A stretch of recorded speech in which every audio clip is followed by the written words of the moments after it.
Well, welcome to Huon Aquaculture. My name's David White. I'm the Group Technical Manager here at our operations base here at Hideaway Bay. I've been working here for around 10 years.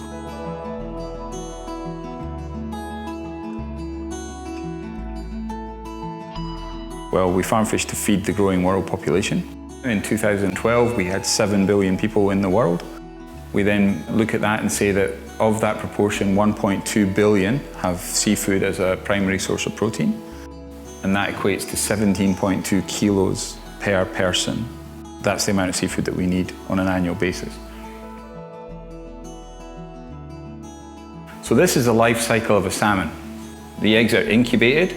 After a certain amount of degree days, which is around 250 days, the eggs will hatch out. They're alevins, they have their own yolk sac. They then transfer to seawater for the seawater part of their life cycle. So up until now they're in fresh water, then they go to seawater. They'll grow up for a couple of years with us. They will then be stripped, so they'll have the eggs and the sperm taken from them, and then that will fertilize the egg, which then goes through this process again.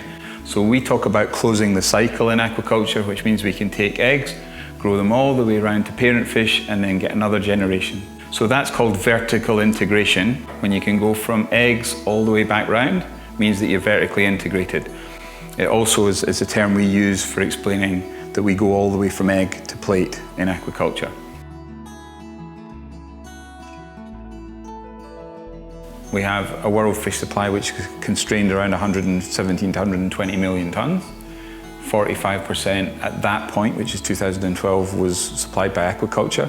Now it's closer to 50%. So we've got to the point where we're farming more than we're catching. So 100 kilos of feed produces 13 kilos of pork, 20 kilos of chicken, but a whopping 65 kilos of salmon. How does that compare in terms of efficiency? You can only retain 47% of a sheep after you kill it, 72% of a pig, 66% of a chicken, and 86% of a fish. So once again, our salmon are looking pretty good. It takes 7 kilos of wild fish to grow a 5 kilo salmon out there on the farm. How many kilos do you think it takes for a wild salmon to grow to 5 kilos in weight? The answer is 50. So wild salmon are a lot less sustainable in terms of the use of marine resources than farm salmon are. Each 4 kilos of wild fish becomes 1 kilo of fish meal. Each kilo of fish meal, we need 210 grams of it, or we needed 210 grams of it to make our kilo of fish feed. So of the fish feed, we need 1.4 kilos to make a kilo of salmon. So that's how we get up to our numbers. Okay, so over my shoulder are our research and development pens. Huon are pretty unique in that we have 34 small pens, which are exact copies of full-scale production pens.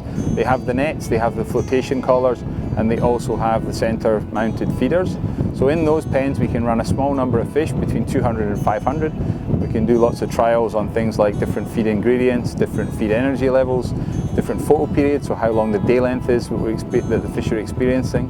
We've even done vaccine trials, and we've done all sorts of other things too. So it allows us to try some pretty new things in a very, very controlled environment with good scientific replication without putting full production pens under that kind of stress.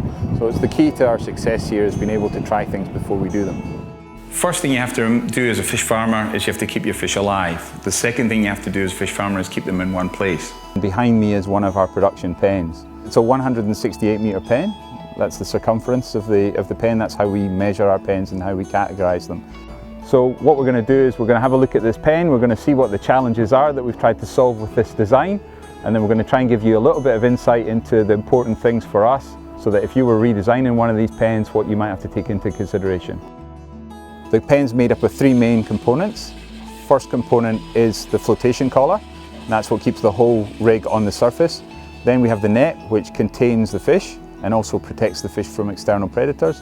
Then we have the bird net, which goes over the top of the net, which again protects the fish from birds. And out in the middle is a floating hopper.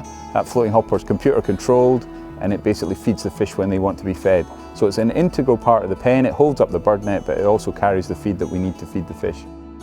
Predators are trying to eat fish. They're trying to interrupt the fish's normal behaviours in order to eat them. The challenge for us 2 years ago was to have very tight, high fences that the seals couldn't jump over.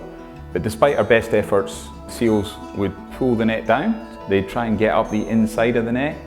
They'll target any weakness. They'll learn very quickly from each other.